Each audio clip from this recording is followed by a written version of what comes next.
بسم الله الرحمن الرحيم، والصلاة والسلام على أشرف الأنبياء والمرسلين وعلى آله وصحبه أجمعين.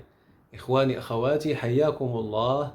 أتمنى أن تكونوا بأفضل حال وأتم عافية. في هذه الحلقة إن شاء الله غنتكلم معكم على واحدة قصة جميلة، قصة بديعة، وهي من قصص الحب الخالدة. والغريب في هذه القصة أن أحد أبطالها فرد من أفراد بيت النبوة. هذه القصة بطلها زينب بنت محمد صلى الله عليه وسلم مع زوجها أبي العاص بن الربيع. كيفاش بدأت هذه القصة؟ قبل البعثة النبوية تقدم أبو العاص بن الربيع لطلب يد بنت محمد صلى الله عليه وسلم زينب، وكانت كتجيه بنت خالته اللي هي خديجة بنت خويلد رضي الله عنها، وخالة زينب هي هالة بنت خويلد. الرسول صلى الله عليه وسلم وافق على هذا الزواج لأنه كان يعلم مسبقا من هو أبو العاص بن الربيع. كان من فتيان قريش ومن شبانها الأكفاء، وكان ذا خلق، فوافق الرسول صلى الله عليه وسلم على هذا الزواج. لتنشأ بعد ذلك بين زينب وزوجها قصة عميقة المشاعر، فيها حب صادق لا يزحزحه أي شيء. مرت السنوات والأيام والليالي، فحدث حدث عظيم في مكة. شنو هو الحدث؟ الحدث العظيم هو أن النبي صلى الله عليه وسلم نزل عليه الوحي. فكان هذا الخبر خبرا مزلزلا لمكة، ومزلزلا بعد ذلك لسائر أرجاء الأرض. فكان من الطبيعي أن يؤمن بالرسول صلى الله عليه وسلم أهل بيته، فكان من أول من آمن به بنته زينب رضي الله عنها. فهذه اللحظة اللي وقع فيها الحدث العظيم، واللحظة التي أسلمت فيها زينب بنت محمد صلى الله عليه وسلم، زوجها أبو العاص لم يكن موجودا في مكة لأنه كان مسافرا. فلما عاد من سفره وجد أن مكة قد انقلبت رأسا على عقب، ووجد بأن زوجته زينب قد أسلمت واتبعت أباها محمدا صلى الله عليه وسلم، فصعق بالخبر. ولما دخل إلى بيته قالت له زوجته: يا أبا العاص، إني قد أسلمت واتبعت أبي وما كنت لأكذبه، فهل أسلمت معنا؟ فرد عليها بمنتهى الرقي والأدب: ما كنت لأخذل قومي وما أبوك بمتهم. قال لها ما يمكنش بدل الدين ديال الآباء والأجداد ديالي. وفي نفس الوقت كان يقر بأن محمدا صلى الله عليه وسلم صادق في دعواه، لأنه لا يمكن أن يكذب هذا الرجل، وهو الملقب بالصادق الأمين، ولم يجرب عليه كذب قط. فقال لها: فهلا عذرت وقدرت؟ فقالت: ومن يعذر إن لم أعذر. واستمر الحال على ما هو عليه. بقي أبو العاص على دين آبائه وأجداده وهو الشرك، وبقيت زينب مسلمة مؤمنة متبعة لأبيها عليه الصلاة والسلام. ملي تزادت العداوة ديال أهل مكة للنبي صلى الله عليه وسلم، وكان من بين أشد أعداء النبي عليه الصلاة والسلام عمه أبو لهب، حتى نزلت في حقه سورة المسد كما تعلمون. اشتد غضب أبي لهب، فأمر ابنيه عتبة وعتيبة بأن يطلق بنتي محمد صلى الله عليه وسلم، رقية وأم كلثوم. وأبو لهب كما تعلمون هو عم الرسول صلى الله عليه وسلم. أبو لهب ما اكتفاش بهذا الشيء، فمشى عند أبو العاص وقال له: طلق زينب وغنعطيوك أموال طائلة، وغادي نخيروك تزوج أجمل نساء مكة. لكن أبا العاص رفض بشدة قائلا: لا والله لا أفارق صاحبتي ولو بملء الأرض ذهبا. فهذا دليل على أن أبو العاص كان يحب زوجته زينب حبا لا يضاهيه أي شيء في الدنيا. وعند الشدائد تظهر معادن الرجال. ثم تمضي الأيام والليالي والشهور والسنوات، فيأذن الله سبحانه وتعالى للمؤمنين بالهجرة من مكة إلى المدينة، فهاجر المسلمون إلى المدينة كما تعلمون. فزينب استأذنت من أبيها أن تبقى في مكة مع زوجها، فأذن لها الرسول صلى الله عليه وسلم، لأنها ما كانتش كتلقى شي مشكل مع الزوج ديالها رغم اختلاف العقيدة. رغم إسلامها ورغم كفره، كان يعيشان في جو مليء بالمحبة والمشاعر الصادقة، والرسول صلى الله عليه وسلم كان مطمئنا على ذلك، فأذن لها بالبقاء مع زوجها في مكة، وهاجر هو والمسلمون إلى المدينة المنورة. بعد سنتين من الإقامة في المدينة شنو غادي يوقع؟ توقع واحد المعركة كبيرة جدا بين المسلمين والمشركين، معركة فاصلة في التاريخ، معركة فارقة، هي معركة بدر الكبرى. هذه المعركة انتصر فيها المسلمون انتصارا كبيرا جدا، فقتلوا 70 من المشركين وأسروا 70 آخرين. وكان من بين الأسرى من؟ كان من بين الأسرى أبو العاص بن الربيع. فالمشركين اللي عندهم الأسرى ديالهم في المدينة بداو كيصيفطوا الفلوس باش يفتديوا الأسارة ديالهم. فزينب كسائر أهل مكة حتى هي صيفطات واحد الفدية باش يتعتق الزوج ديالها. فأرسلت ماذا؟ أرسلت قلادة كانت أهدتها لها أمها خديجة رضي الله عنها.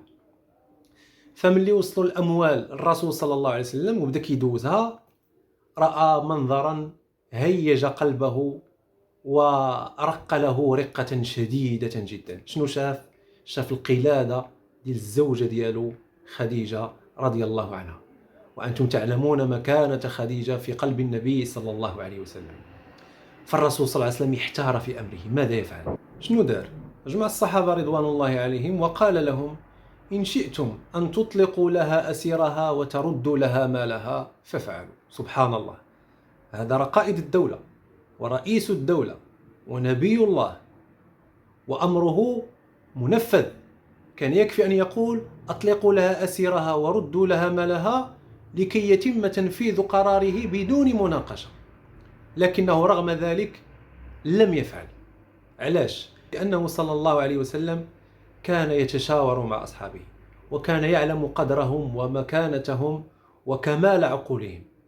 وحتى لا يقول الناس بأن محمدا عليه الصلاة والسلام كان يجامل أهله وأقاربه، وحاشاه أن يفعل. الصحابة رضوان الله عليهم اتفقوا جميعا على إطلاق سراح أبي العاص، ونفذوا أمر الرسول صلى الله عليه وسلم ولم يناقشوه في ذلك. فالرسول صلى الله عليه وسلم مشى عند أبو العاص وقال ليه: سأطلق أسرك، لكن غتعطيني العهد ديال الرجال الأمناء الأوفياء الصادقين أنك ملي غترجع لمكة غتصيفط لي بنتي زينب، لأن الأمر جاء من السماء أنه لا يحل لمسلمة أن تتزوج بكافر. علاش خدا منه هذا العهد الغليظ الوثيق؟ لأنه كان يعلم بأن أبا العاص يحب زوجته حبا جنونيا. ففعلا رجع أبو العاص إلى مكة، ولكي تعلم درجة حبه لزوجته زينب ما قدرش يقول لها هذه الهضرة، ما قدرش يقولها لها مباشرة. شنو دار؟ صيفط لها أخوه كنانة بن الربيع. شنو قال ليه؟ قال ليه: سير جهز زينب وهيئها للسفر إلى أبيها، فإنني لا أستطيع أن أفعل ذلك. خرج بها كنانة يريد بها المدينة عند أبيها، لكن غلط لدار أنه خرج في عز النهار، وأهل مكة كانوا يعني في واحد الحالة يرثى لها، كانوا يبكون على قتلاهم ويندبون يعني ما وقع لهم مع المسلمين. فأهل مكة ملي داز كنانة مع زينب بنت الرسول صلى الله عليه وسلم في هذاك الموكب ديالها، وعرفوا بأنها زينب بنت محمد، هموا بها أن يقتلوها. فلما رأت ذلك الأمر يعني راعها الأمر، فخافت وفزعت، فسقط جنينها وكانت حاملا.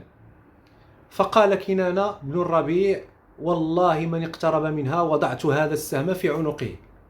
فجاء عنده أبو سفيان وقال ليه: راه هادشي اللي درتي ما خصوش يدار، انت عارف شنو دار باها بينا وخرجتي بها في هذا الوقت، كان عليك تخرج في الليل ما يشوفكم حتى شي واحد. وفعلا ذلك ما فعل كنانة، رجع ثم انطلق بها ليلا إلى المدينة. وبعد فراق يعني كانت مدته 2 التقت زينب بأبيها محمد صلى الله عليه وسلم، فكان لقاء مشهودا، ففرحت بأبيها وفرح بها أبوها.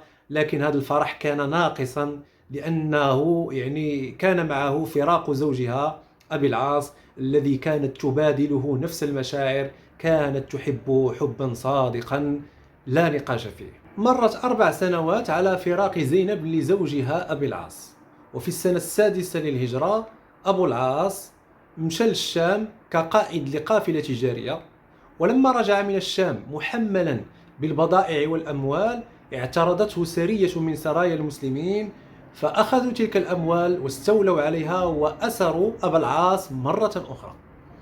لكن بواحد الطريقة أبو العاص أفلت من الأسر، وعلى غير المنطقي عوض أن يتجه إلى مكة شنو دار؟ فعل العكس، ذهب إلى المدينة ليلا متخفيا، وبدا كيسول علاش؟ بدا كيسول على البيت ديال زينب. فذهب إلى بيت زينب وطرقه، وزينب استغربت من هذا الوقت الذي يطرق فيه الباب، فقالت: من الطارق؟ فقال لها: أنا أبو العاص، جئت لكي تجيريني. ومعنى الجوار عند العرب أنه كيمشي شي واحد عند شي شيخ ديال شي قبيلة ولا شي قائد ديال شي قبيلة وكيقول لي أنا في عهدك وذمتك، فلا يستطيع أحد أن يتعرض له بسوء.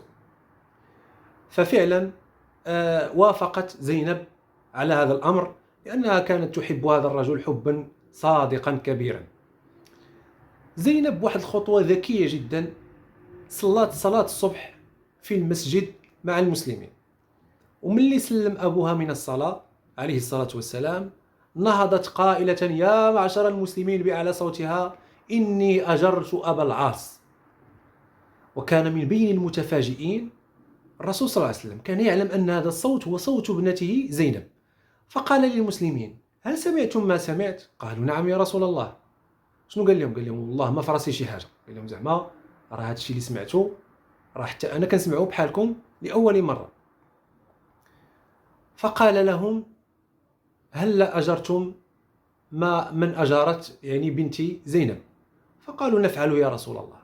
فلم يتعرضوا له بسوء وردوا له أمواله وبضاعته، فقفل راجعا إلى مكة. أبو العاص وهو راجع في الطريق إلى مكة كان متعجبا من سماحة المسلمين ومن كرمهم ومن اتحادهم ومن طاعتهم للرسول صلى الله عليه وسلم، فرجع إلى مكة وفي قلبه شيء. ملي وصل لمكة وفرق الأموال والبضائع على أهلها قال لهم: هل بقي لأحد منكم عندي شيء؟ فقالوا: لا، إنا وجدناك وفيا كريما. فقال لهم: إني أشهد أن لا إله إلا الله وأن محمد رسول الله، وما منعني أن أسلم في المدينة إلا مخافة أن تقولوا أراد أن يأخذ أموالنا. فأسلم أبو العاص واقتنع تمام الاقتناع بأن هذا الدين هو دين الحق، وأنه دين الله سبحانه وتعالى، وأنه دين المسلمين ودين الأوفياء ودين الصادقين. فأسلم ورجع إلى المدينة. رجع أبو العاص إلى المدينة المنورة والتقى بالنبي صلى الله عليه وسلم، فأعلن إسلامه ونطق بالشهادتين. فالرسول صلى الله عليه وسلم رجعوا للزوجة ديالو ورجع الزوجة ديالو ليه بنكاحهما الأول، يعني بالنكاح اللي تزوجوا به قبل الإسلام.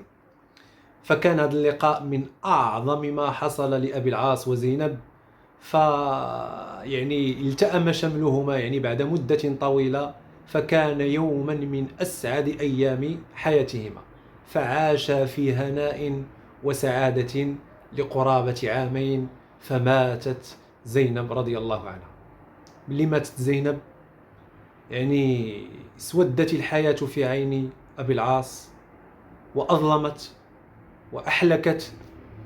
فتقول الروايات بأنه مات بعدها بعام واحد حسرة وكمدا، فرضوان الله عليهما جميعا. وصلى الله على النبي الحبيب محمد عليه الصلاة والسلام، وإلى حلقة قادمة إن شاء الله تعالى.